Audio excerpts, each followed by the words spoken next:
सुख, मजा, आनंद, ये तीनों एक ही हैं कि अलग अलग हैं? सुख का उल्टा क्या होगा? दुख।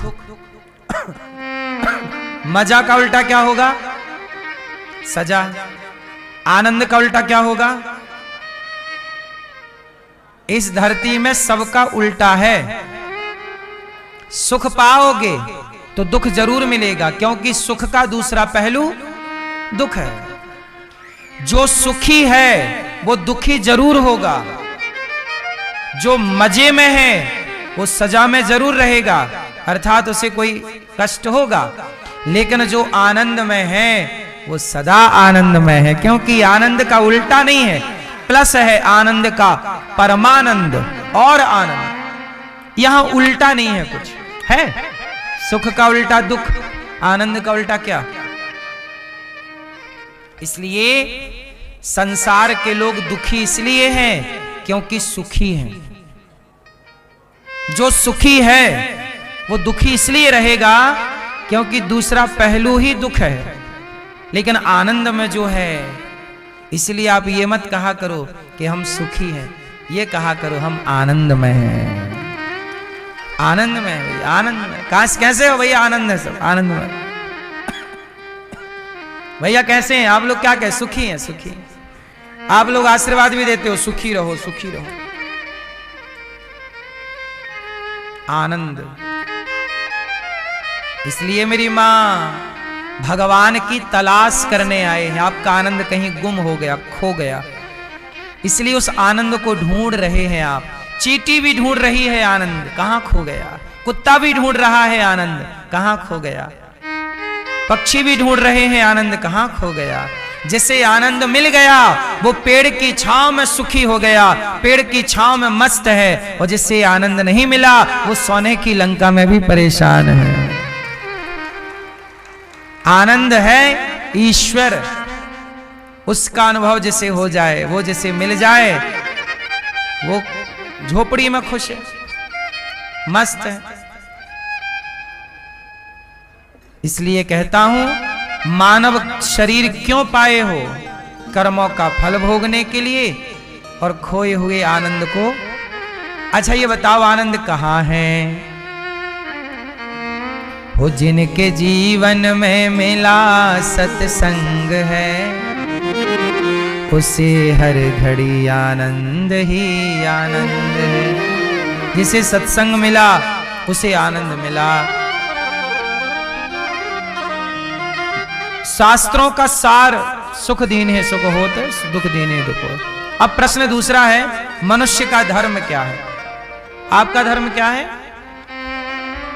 हाँ, हम मनुष्यों का धर्म है सेवा। परहित सरिस धर्म नहीं भाई। पर हित, लोगों की सेवा करना, समाज की सेवा करना, मैं किसी के काम आ जाऊं, ये भाव रखना ही धर्म है। सबका धर्म अलग अलग होता है, स्त्री का अलग, पुरुष का अलग, राजा का अलग, प्रजा का अलग। सही है? भगवान के अवतार कितने हैं? कितने अवतार हैं भगवान के? कौन कौन से? कितने अवतार हैं मैया भगवान के? मैया, 10वां वाली मैया, 24। नाम बताओ भगवान के। वैसे तो अवतार अनंत हैं, हरि अनंत, हरि कथा अनंत, पर मुख्य अवतार 24 हैं। कौन कौन से अवतार? नारायण, नारद, हरि, कपिल देव, श्री राम, हंस, हयग्रीव, मोहिनी, दत्तात्रेय, सुखधाम, नरसिंह, वामन, व्यास जी, ऋषभ देव, कौमार, यज्ञ पुरुष, धनवंतरी, बुद्ध, कल्कि अवतार, पृथु राजा, बारह पुनि, कृष्ण चंद्र भगवान, परशुराम, मत्स्य, कमठ, पद्म पुराण, प्रमाण। भगवान के 24 अवतार हैं। पहला अवतार सनकादि, सनक, सनंदन, सनातन, सनत कुमार। दूसरा अवतार वाराह, तीसरा अवतार नारद जी, चौथा नर नारायण, पांचवा कपिल देव जी। भगवान ने अनेक अवतार क्यों लिए? सवाल ये खड़ा है, क्यों अनेक अवतार लेते हैं? अनेक कल्प में, अनेक समय पर, अनेक कार्यों के लिए भगवान अनेक अवतार लेते हैं। जैसे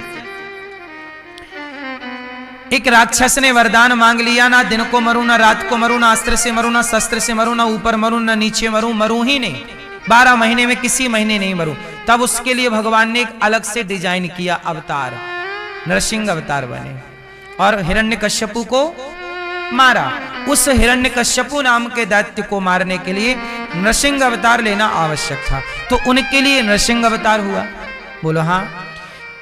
हिरण्यकश्यपु के भैया हिरण्याक्ष ने पृथ्वी को पाताल में छिपा दिया, तो पाताल से पृथ्वी को लाना, समुद्र में छिपा दिया ना, पृथ्वी को वहां से निकाल के लाना। अब इसके लिए भगवान को एक वाराह का अवतार लेना पड़ा। कौन सा अवतार? वाराह। तो वहां पे देखो, जो काम वाराह भगवान ने किया वो काम नरसिंह अवतार से नहीं हो सकता। हर अवतार के पीछे कारण है और कारण बिल्कुल ठोस है। इसलिए भगवान अनेक परिस्थिति, अनेक सिचुएशन, अनेक कारणों के कारण भगवान ने अनेक समय पर अनेक अवतार लेना पड़ा।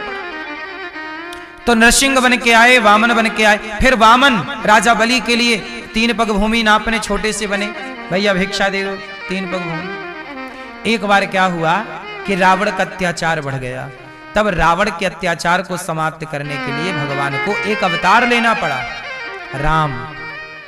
कंस का अत्याचार बढ़ा, अवतार लेना पड़ा कृष्ण। बोलो हाँ।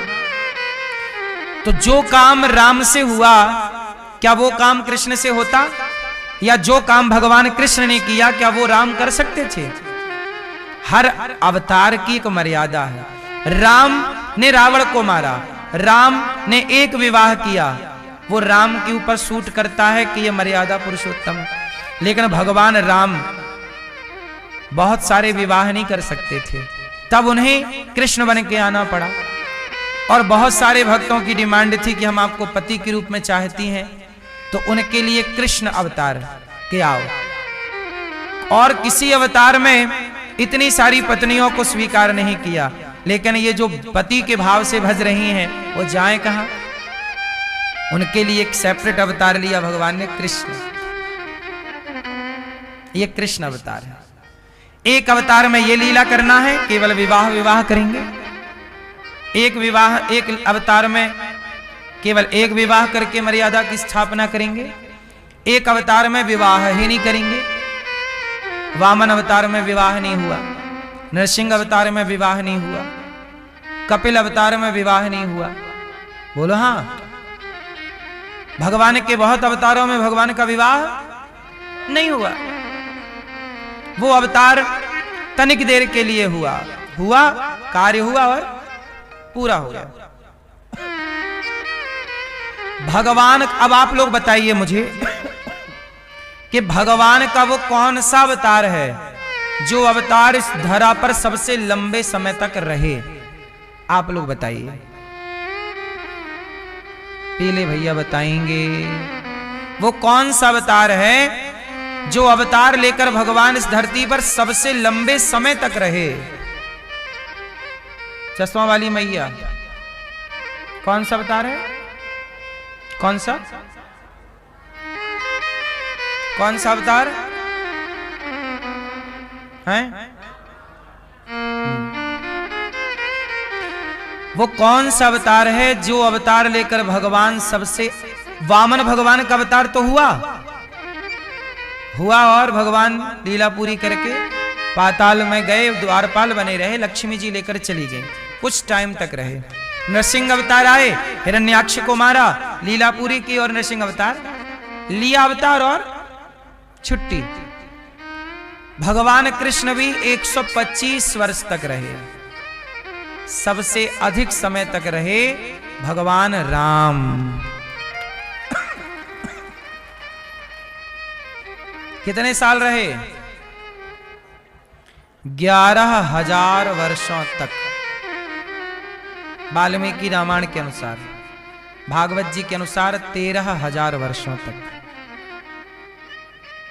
तो आप 11 समझिएगा, 11,000 वर्षों तक राम जी इस धरा पे राज्य करते रहे। तो राम जी का कार्यकाल सबसे लंबा है, ज्यादा है। इसलिए राजाओं के आदर्श राम हैं। राजाओं के आदर्श कौन? क्योंकि राम राजा के लिए राजा बनकर दिखाए, पुत्रों के लिए पुत्र बनकर दिखाए। इसलिए हर बेटे का आदर्श राम है। राम राजाओं के आदर्श तो हैं। मैं कैसा बेटा बनूं राम की तरह। आप कैसा बेटा चाहते हैं? जो आपकी आज्ञा का पालन करे ऐसा, कि ना करे ऐसा? करे तो किसने किया? राम ने। तो राम जैसा आदर्श बेटा, राम जैसा आदर्श राजा। बोलो हां। आप अपना भाई कैसा चाहते हैं? एक भाई है बाली, एक भाई है रावण, रावण विभीषण, बाली सुग्रीव, ये सारे भाई उसी काल के हैं। रावण ने भाई को लात मार के निकाल दिया और बाली ने सुग्रीव को खूब मारा, लाते ही लात, चल खाली कर रहा, चल। इतना मारा कि अब मिल जाए तो मार डाले बाली ने सुग्रीव को। तो ये भी दो भाई हैं। और उसी कालखंड में राम हुए और भैया भरत हुए। तो भाई कैसा हो? ये धरती में मानव जाति पनपी हुई है, लेकिन उस मानव जाति को ये नहीं पता कि मैं कैसा बेटा बनूं, मैं कैसा भाई बनूं। तो मानव जाति में भाई कैसा हो, बेटा कैसा हो, राजा कैसा हो, ये समझाने कौन आएगा? भगवान आएंगे। तब भगवान ने राम का अवतार लेकर हर प्रकार के प्राणी को समझाया कि राजा बनो तो ऐसे, पुत्र बनो तो ऐसे, भाई रहो तो ऐसे। एक आदर्शमय जीवन जी करके दुनिया को दिखाया राम ने कि आइंदा तुम ऐसे जियो मेरी तरह। तो भाई बनो तो भरत जी की तरह, राम की तरह, लक्ष्मण जी की तरह, रावण और बाली की तरह नहीं कि बाली को मारे, भाई को मारे। अर्थात क्यों आजकल ऐसे ही भाई ज्यादा दिख रहे हैं। भाई भाई का केस चल रहा है कोर्ट कचहरियों में, एक दूसरे का मर्डर कर रहे हैं भाई, है ना? इनको राम का आदर्श समझना चाहिए। बड़ा भाई कैसा हो, छोटा भाई कैसा हो, सही है कि गलत है? तो राम को बनना था ना आदर्श, इसलिए राम का जीवन बिल्कुल खिंचा हुआ है, कसौटी में खड़े हैं राम, बिल्कुल मर्यादा पुरुषोत्तम है। अब मर्यादा की स्थापना हो गई तो दूसरा अवतार ले लिया कृष्ण। अब लीला करेंगे, माखन चुराएंगे, मटकी तोड़ेंगे, रास रचाएंगे, गोवर्धन उठाएंगे, क्योंकि मर्यादा की स्थापना हो चुकी। अब लीला करनी है। तो भगवान के अनेक अनेक अवतार हुए अनेक कार्यों के लिए। आपको पहचानना होगा कि जो राम है वही कृष्ण है। तो भगवान के ऐसे 24 अवतार हैं। इन अवतारों को समझना बहुत जरूरी है। कभी भगवान मत्स्य बने, मछली, कच्छप बने, एक बार भगवान स्त्री बन गए। भगवान का एक अवतार स्त्री के रूप में हुआ। कौन सा अवतार था? कौन सा मैया, कौन सा था? भगवान का एक अवतार था मोहिनी। और ये मोहिनी अवतार जो है ये भगवान का विशेष अवतार है, ये स्त्रियों के लिए है। इसलिए जब आप अपनी पत्नी को देखा करो, अच्छा सच बताओ, आपकी पत्नी आपका मन मोह लेती है कि नहीं? बोलो बोलो।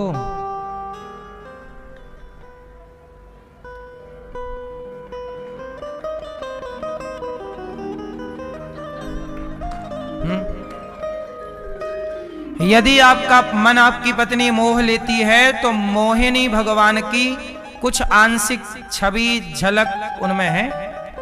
बोलो हाँ। सच बताएं, मोहित करने की जो कला है जहां जहां है वो भगवान से तो आई है। मोहिनी भगवान, हर स्त्री में मोहिनी भगवान का अंश है। और एक बात तो बताओ कि स्त्री किस माटी से बनती है, पुरुष किस माटी से बना है? इन दोनों को बनाने वाला कुम्हार कौन है? हैं?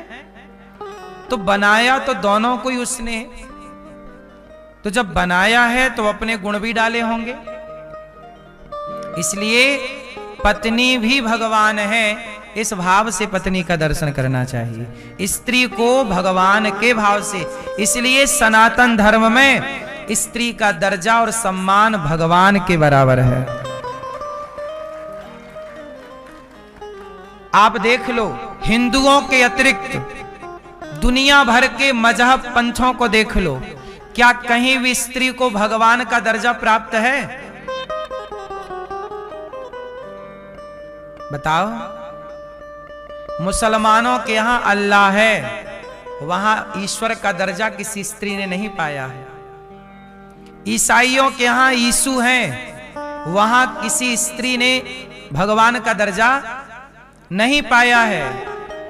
आप दुनिया भर के मजहब पंथ धर्म ढूंढ के आइए, भगवान का दर्जा केवल सनातन धर्म में स्त्री ने, नारायण अकेले नहीं है, लक्ष्मी के साथ खड़े हैं। भगवान की बराबरी में हमारे यहां नारी को भगवान का दर्जा दिया गया है। जितना सम्मान नारियों का सनातन धर्म में है, इतना सम्मान नारियों का दुनिया में कहीं किसी मजहब पंथ में होए तो मुझे बताइए। इसलिए मैया, तुम सनातन धर्म में हो, इस बात का भी तुम्हें गर्व होना चाहिए। हमारे सनातन धर्म में तुम्हें देवी कहा जाता है, वरना सनातन के अतिरिक्त तो दुनिया तुम्हें केवल भोग का सामान समझती है। दुनिया में स्त्रियों की इज्जत क्या है? दुनिया में स्त्री को केवल भोग का सामान समझा जाता है, लेकिन सनातन में स्त्री के बिना पुरुष यज्ञ नहीं कर सकता। ये नारी का सम्मान सनातन में है। हमारे यहां स्त्री को देवी कहा जाता है।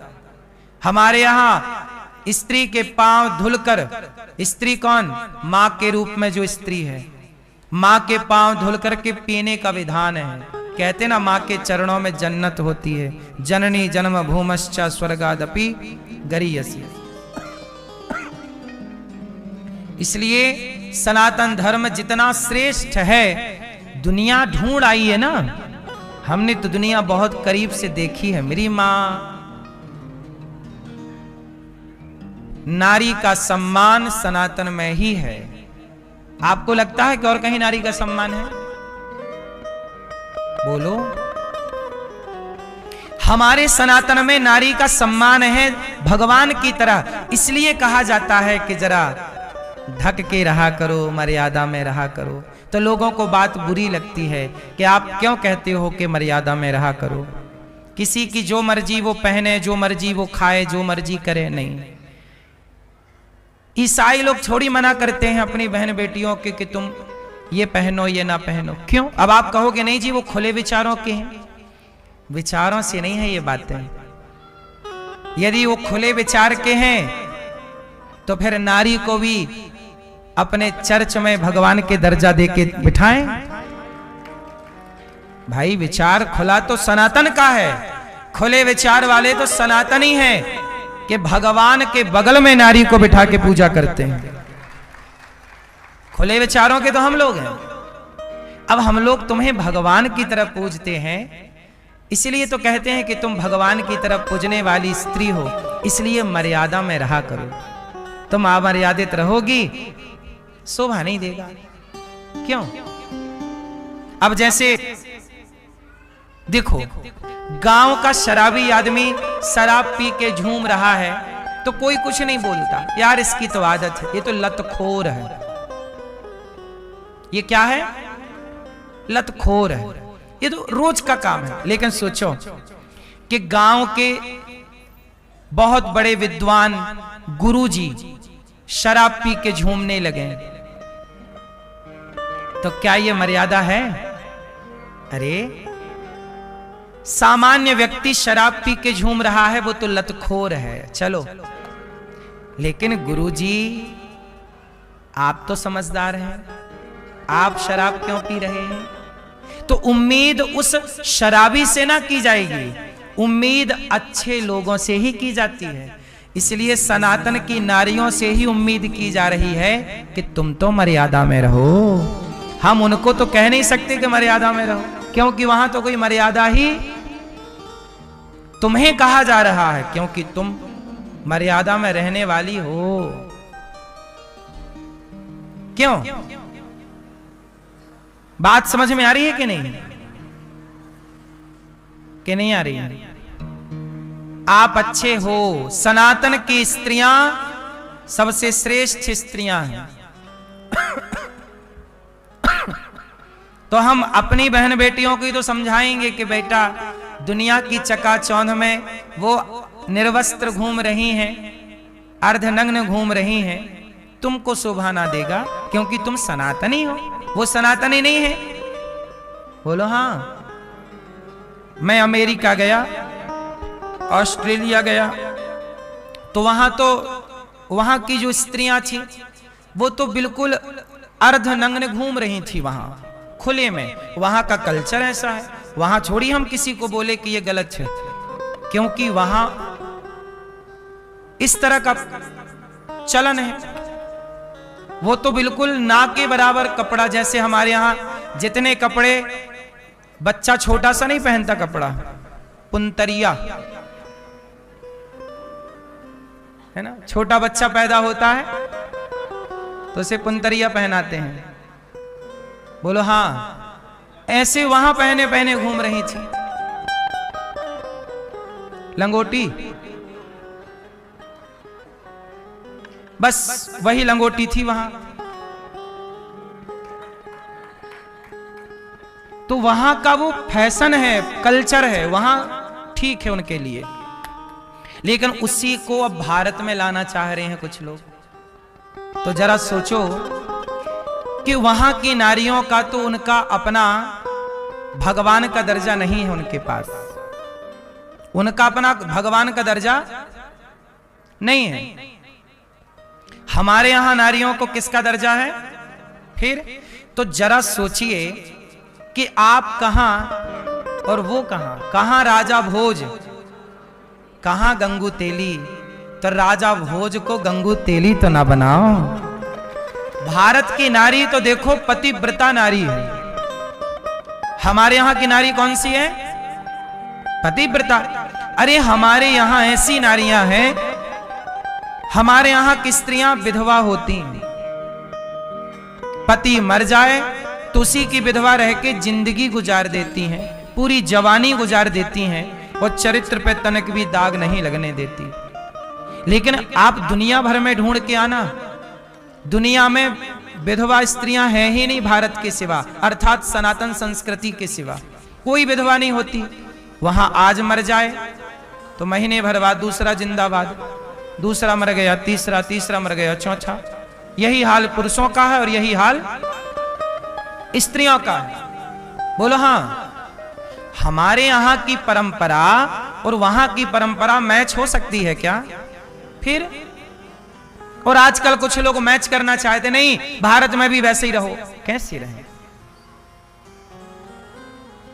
सबकी अपनी अपनी मर्यादा है, सबकी अपनी अपनी परंपराएं हैं। उन परंपराओं में बंध के रहना ही हमारी पहचान है। क्यों मेरी मां? हमारे यहां की नारियां पतिव्रता हैं।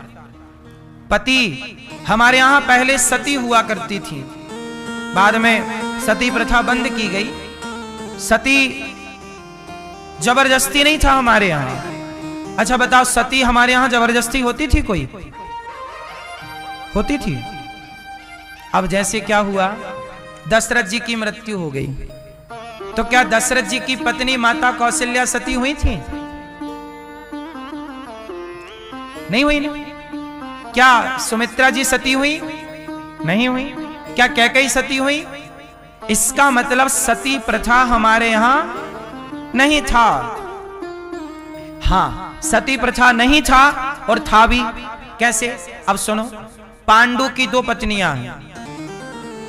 पांडु की कितनी पत्नियां हैं? कौन कौन सी? कुंती और माद्री। तो जब पांडु की मृत्यु हुई तो पांडु की एक पत्नी तो सती हो गई, माद्री, और दूसरी पत्नी सती। तो हमारे यहां सती प्रथा ऐसे थी कि जिसका मन होए वो चाहे तो पति के संग सती हो जाए, और ना मन होए तो ना होए। और जो सती नहीं होती थी वो भी पतिव्रता कहलाती थी। जैसे कौशल्या मैया नहीं सती हुई, क्या वो पतिव्रता नहीं है? पतिव्रता का मतलब ये नहीं है कि पति के साथ जो जल जाए वही पतिव्रता कहलाए। पतिव्रता नारी वो है जो पति के जाने के बाद परमेश्वर से मन लगाए, वो नारी पतिव्रता है। पति के बाद परमेश्वर में जी लग जाए, वो नारी कौन है? पतिव्रता। इसके लिए जलना जरूरी नहीं है कि आप जल के साबित करें जी के पतिव्रता कोई है या नहीं है। लेकिन हमारे सनातन को बदनाम करने के लिए कुछ लोगों ने क्या किया कि स्त्रियों को जलती चिताओं में पति के साथ जलाने लग गए, जानबूझ करके, ताकि सनातन की परंपराओं को बर्बाद किया जा सके, ताकि वो ये आरोप लगा सकें कि तुम्हारे यहां तो सती प्रथा थी। सती प्रथा थी तो कौशल्या जी सती क्यों नहीं हुई? कुंती सती क्यों नहीं हुई?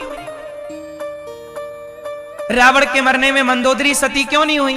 बाली के मरने में तारा सती क्यों नहीं हुई? सती प्रथा थी तो होना था ना इनको, नहीं हुई। इसका मतलब यह हुआ कि सती प्रथा जिसका मन था वो हो सकती है, नहीं है तो कोई जबरदस्ती उठा के तुम्हें चिता पे जलाएगा नहीं। लेकिन बाद में ऐसा इस भारत में सनातन को बदनाम करने का षड्यंत्र चलाया गया और नारियों को जिंदा जलाया भी गया, ये सत्य है। जैसे राजा राम मोहन राय ने इस परंपरा को बंद किया। देखो, परंपराएं गलत बनी तो बंद हुई, लेकिन इससे क्या हुआ? सनातन पर उंगलियां उठने लग गई कि जी सनातन धर्म में तो सती प्रथा थी, सती प्रथा थी। आपको मैं ये सारी बात इसलिए बता रहा हूं कि कहीं प्रसंगवश ये बातें खड़ी हों तो आप उत्तर दे सकें कि भाई सनातन में सती प्रथा नहीं थी। यदि थी तो कौशल्या जी सती क्यों नहीं हुई? ये आप उत्तर दे सकते हैं। सती प्रथा नहीं थी, सती प्रथा जबरदस्ती डाल करके सनातन को बदनाम करने का एक षड्यंत्र चलाया। सनातन पे सबकी नजर पहले भी थी, आज भी है। इस धरती में जब तक सनातन धर्म है तब तक ये धरती है। सनातन समाप्त होते ही ये धरती समाप्त हो जाएगी, क्योंकि मूल इस धरती का वेश सनातन है। सनातनियों के साथ सब लोग सुरक्षित हैं। अच्छा, एक बात बताओ, सनातनियों के साथ मुसलमान रहें तो सुरक्षित हैं कि नहीं? हैं। पर मुसलमानों के साथ सनातनी सुरक्षित हैं क्या? पाकिस्तान में कितने हिंदू थे, अब कितने बचे देख लो। और भारत में कितने मुसलमान थे, कितनी तरह से हैं, आप देख लो। तो हिंदू के साथ मुसलमान भी सुरक्षित है, हिंदू के साथ ईसाई भी सुरक्षित है, हिंदू के साथ बौद्ध भी सुरक्षित है, हिंदू के साथ धरती की हर मानवता सुरक्षित है। लेकिन हिंदू सुरक्षित नहीं है और किसी के साथ। क्यों? इसका भी एक कारण है, क्योंकि सनातन धर्म इतना श्रेष्ठ है कि जहां तुम सनातनी होते हो और अपनी श्रेष्ठ मानसिकता को समाज में लाते हो, वहां कुछ तो तुम्हारा समर्थन कर देते हैं, लेकिन कुछ जलने लगते हैं तुम। सरे, ये तो श्रेष्ठ विचारधारा लेके आ गया। सनातन की विचारधारा कैसी है? श्रेष्ठ। क्या विचारधारा श्रेष्ठ है बताओ? सनातन की क्या महानता है? पहला महानता नारी को भगवान की तरह पूजा जाता है, पहली महानता सनातन की। दूसरा, सनातन ही ऐसा है जो खून बहाने पर विश्वास नहीं करता, अहिंसा ही परमो धर्म की बात करता है, दया धर्म का मूल है, ये बात करता, जहां खून बहाने पर कोई यकीन नहीं करता सनातनी। ये दूसरी विशेषता सनातन की। सनातन की तीसरी विशेषता, सनातनी ही प्रकृति से प्यार करने वाला है। सनातनी ऐसा है, पीपल की, नीम की, बट वृक्ष की, तुलसी की, आंवला की, हर पेड़ की पूजा करता है, पर्वतों की पूजा करता है, नदी की पूजा करता है। अरे सनातन ही ऐसा है कि एक पत्थर का भी सम्मान करता है, उसे भी माथे से लगाता है पत्थर को। बोलो हाँ, क्योंकि इन पत्थरों के कारण हम सबका घर बनता है, इसलिए हम उस पत्थर का भी आदर करते हैं। तो सनातन की श्रेष्ठताएं ये हैं कि सनातनी एक अलग ही खून लेके पैदा होता है, सनातनियों का अलग ही ब्लड है, अलग ही रक्त है। बोलो हाँ, इसलिए सनातन की श्रेष्ठता से लोग जलते हैं, इसलिए सनातन को दबाना और मिटाना चाहते हैं। लेकिन मुगल आए, मिटाने का कितना प्रयास किया, लेकिन मिटाया नहीं। लेकिन एक बात बताऊं, पाकिस्तान से तो सनातन मिट गया, बांग्लादेश से भी सनातन मिट गया। बोलो हाँ, अफगानिस्तान से भी मिट गया। इसका मतलब ये हुआ कि आप सनातनियों को अपने अस्तित्व को बचाए रखने के लिए जागना तो चाहिए। यदि सोते रहे तो पाकिस्तान भी भारत ही था कभी, बांग्लादेश भी भारत ही था कभी, लेकिन अब वहां हिंदू खोजे न मिलते, और हैं भी तो डरे सहमे हैं। तो कहीं आपका अस्तित्व खतरे में ना हो, इसके लिए हम बता रहे हैं कि आप अपने संस्कृति, अपने धर्म को जानो और अपने बच्चों को धर्म का पाठ जरूर पढ़ाओ। और संगठित रहने की बहुत आवश्यकता है। सनातनियों को जहां भी हो दुनिया में संगठित रहो, क्योंकि आजकल उसी का बोलबाला है जो संगठित है। यदि आप बिखर गए तो आप गए, इसलिए संगठित रहना आज की जरूरत है। तो भगवान के अनेक अवतार हुए। देखो, सनातन के रक्षक तो भगवान है, जब जब हो ये धर्म की हानि, वो खुद रक्षक है। पर फिर भी हमारा और आपका भी अपना कुछ कर्तव्य है ही, वो हम पूरा करते रहें। तो भगवान के 24 अवतार हुए, और 24 अवतार भगवान ने हर परिस्थिति पर धारण किया। वेद व्यास जी ने 17 पुराण लिख डाले, शांति नहीं मिली। तब व्यास जी ने नारद जी के कहने पर भागवत जी की रचना की। और भागवत जी की शुरुआत कहां से की? महाभारत के युद्ध से। महाभारत का युद्ध हुआ। महाभारत के युद्ध में आपको कुछ सीखने को जरूर मिलेगा।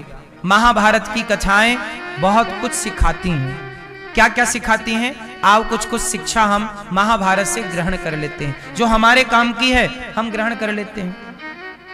जो व्यक्ति सीखता है ना, वो व्यक्ति जीतता जरूर है, आगे जरूर बढ़ता है। बात समझ में आई कि नहीं? सीखते रहना चाहिए।